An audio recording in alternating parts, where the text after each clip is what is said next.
Kalau kita membangun sistem pendidikan, kita mesti lihat filosofi dari bangsa ini apa.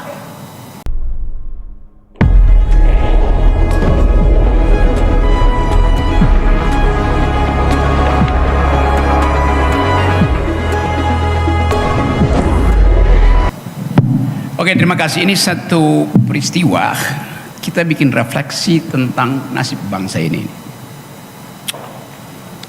Memang akhirnya kemajuan moral, kemajuan rasio, kemajuan etos dari bangsa ditentukan oleh filsafat pendidikannya itu. Itu yang didalilkan sejak zaman Athena. Kalau saya periksa sedikit, apa sebetulnya problem bangsa ini sehingga kita masih meributkan soal kemampuan kita bersaing dengan pikiran-pikiran dunia. Padahal tahun 100 peradaban kota Surabaya sudah dicatat di negara Cina tahun 100. Hubungan Nusantara dengan wilayah Afrika udah terjadi sejak 2000 tahun lalu. Yang sering dikatakan, ya saya Maulana Yusuf pergi ke sana. Iya, tapi yang ngajarin orang Afrika itu nanam pisang dan padi itu adalah orang Kalimantan. Jadi kita mulai terbuka bahwa ada infrastruktur peradaban di negeri ini yang hilang karena satu peristiwa politik atau peristiwa alamiah. Itu yang memungkinkan kita masih mempersoalkan apakah masa depan kita, politics of hope, terkait dengan politics of memory kita, pengetahuan sejarah kita, itu yang tidak dimiliki oleh Menteri Pendidikan, tidak dimiliki oleh Presiden Jokowi. Buta huruf terhadap itu. Jadi pemimpin-pemimpin kita iliteral di dalam soal sejarah. Itu masalahnya tuh.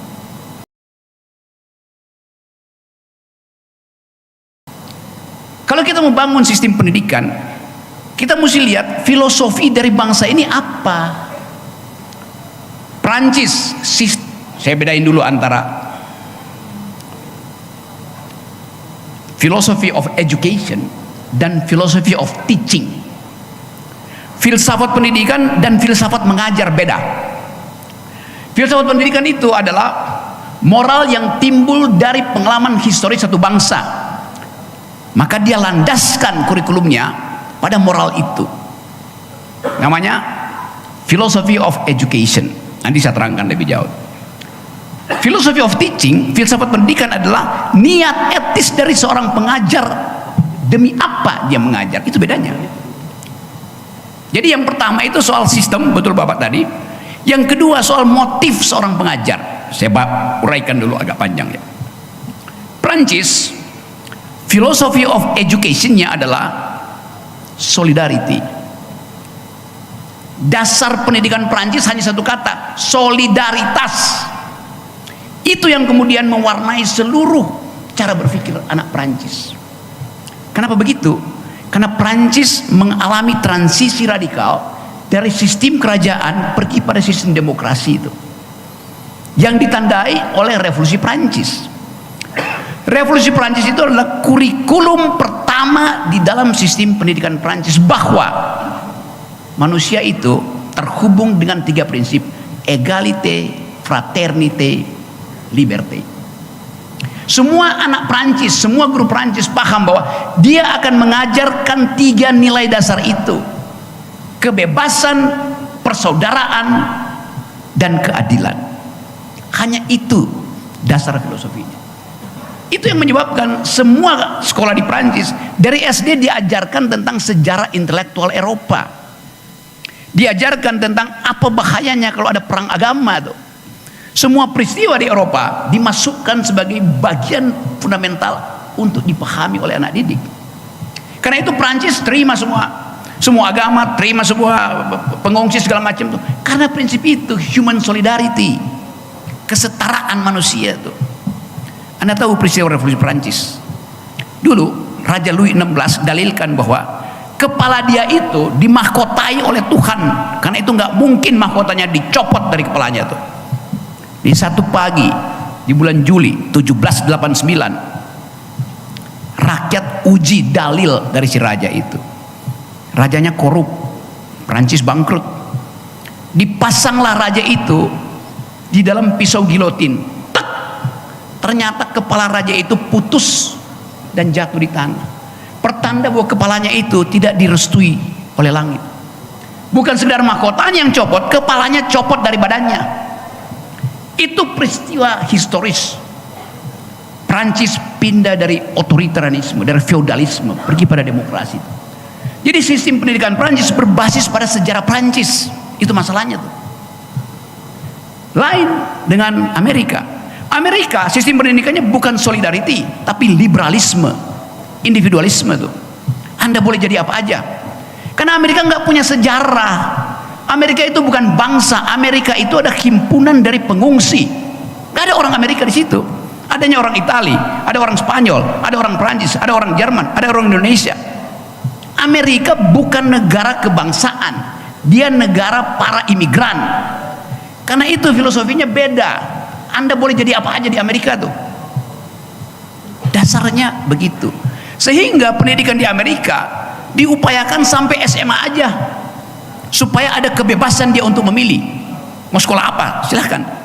Orang tua Amerika cuma biayai sampai SMA. Selanjutnya Anda mau mahasiswa, silahkan ambil utang di bank, Anda bayar sendiri nanti. Itu namanya liberalisme, individualisme. Jadi beda philosophy of education.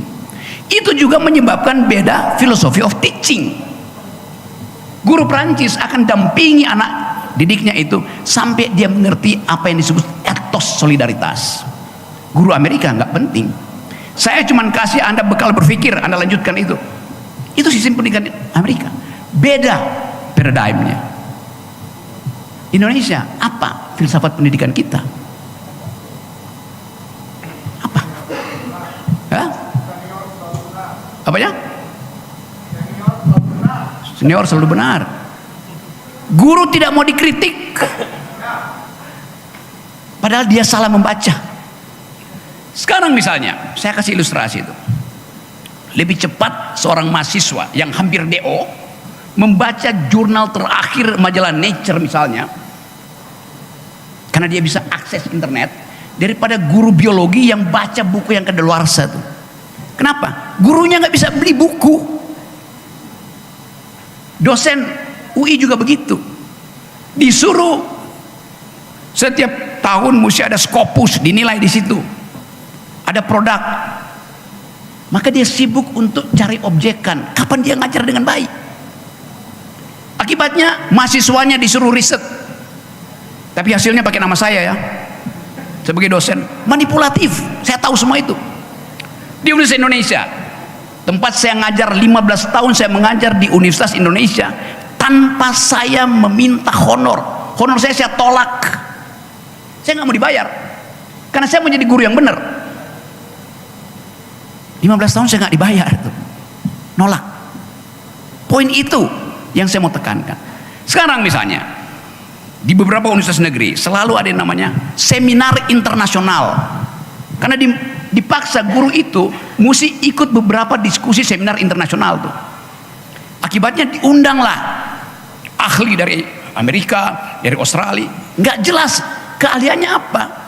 Begitu banyak profesor di Amerika yang beli ijazahnya di supermarket, ada caloknya di situ, diundang supaya terlihat mewah. International seminar, bahasa pengantarnya bahasa Inggris, supaya kelihatan internasional. Dosen datang di situ, saya perhatikan nggak ada satupun yang mau bertanya, karena bahasa Inggrisnya buruk. Jadi bagaimana? Akibatnya apa? Begitu selesai seminar, dosen-dosen ini berkumpul di sekretariat, di panitia, minta sertifikat sudah pernah ikut seminar internasional. Padahal dia nggak ngerti apa yang dibicarain di situ. Coba Anda bayangkan kondisi itu. Dan itu diketahui oleh menteri yain. Presiden Jokowi tahu. Karena sama dengan Presiden Jokowi, dia nggak ngerti apa yang diucapkan dalam forum internasional misalnya. Sama. Yang penting nanti ada yang namanya KUM, sudah pernah ikuti seperti itu. Disuruh baca jurnal Jurnal itu mahal. Satu jurnal yang bermutu sekarang harganya $200, 3 juta perak, langganan 6 bulan. Sementara dosen gajinya berapa? Akibatnya manipulasi itu. Karena dia nggak bisa bahasa Inggris, dicari penterjemah. Penterjemahnya jurnal misalnya tentang ilmu pengetahuan, diterjemahkan oleh sarjana sastra Inggris. Dia nggak ngerti term-term ilmu fisika, terjemahin aja asal-asalan. Itu yang menyebabkan banyak kasus plagiasi. Saya pernah membongkar kasus plagiasi dari seorang pejabat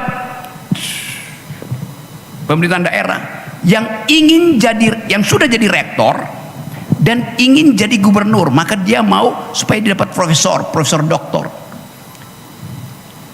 Diduga disertasinya palsu. Saya bongkar disertasinya. Disertasi tentang ilmu fisika. Saya baca secara singkat, saya bilang grammarnya kok kacau, itu artinya saduran. Saya bilang coba cek internet, gampang. Ternyata itu disertasi yang dipalsukan melalui sistem Google Translate. Gampang. Disertasi aslinya ada di Texas.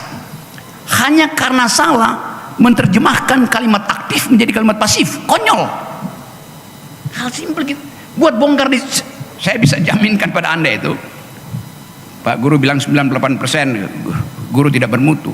98% disertasi di sini itu palsu. Dari logika palsu. Yang uji siapa? Jadi kita mesti ucapkan itu supaya ini wake up call pada negara bahwa Indonesia ini krisis pengetahuan, krisis cara berpikir.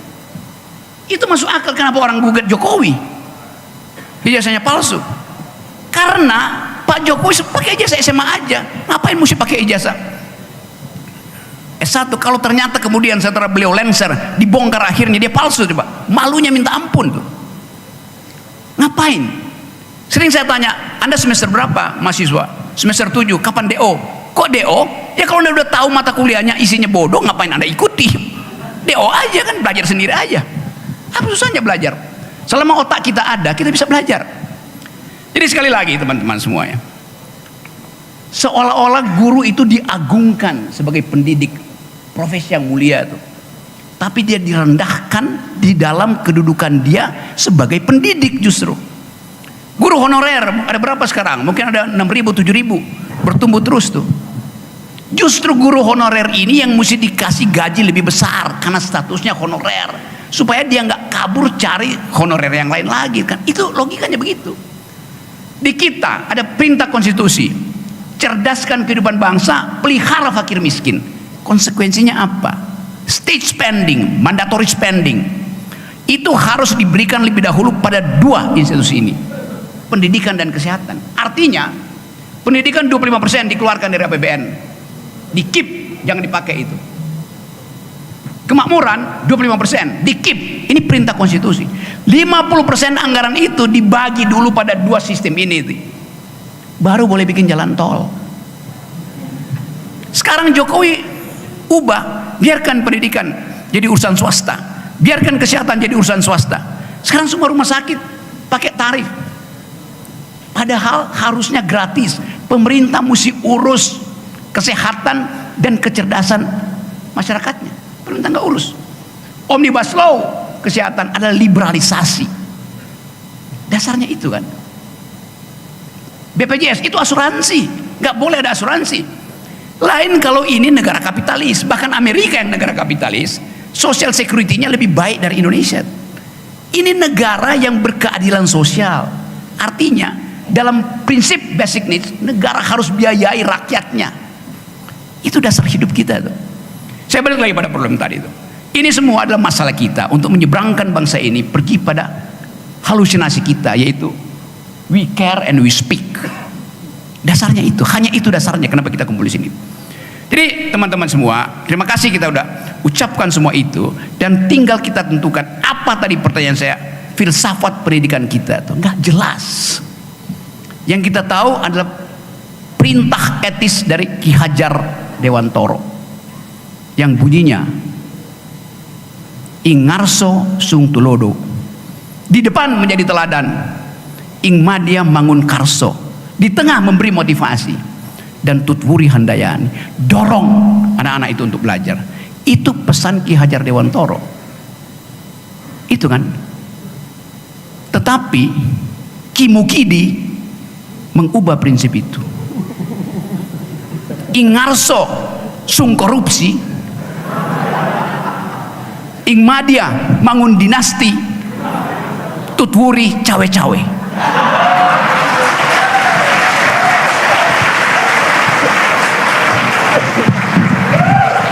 Saya jadi emosi juga kayak Pak Guru tadi itu. Yang terakhir, ada soal etik di dalam bangsa ini. Anda lihat tagline dari KPK, berani jujur itu hebat. Itu menghina guru, itu menghina ulama. Ngapain berani jujur? Berani jujur itu biasa. Bagi guru jujur itu memang biasa. Bagi ulama jujur itu biasa. Kita mesti marah pada cara-cara negara mengolok-olok kita. Jadi silakan tepuk tangan.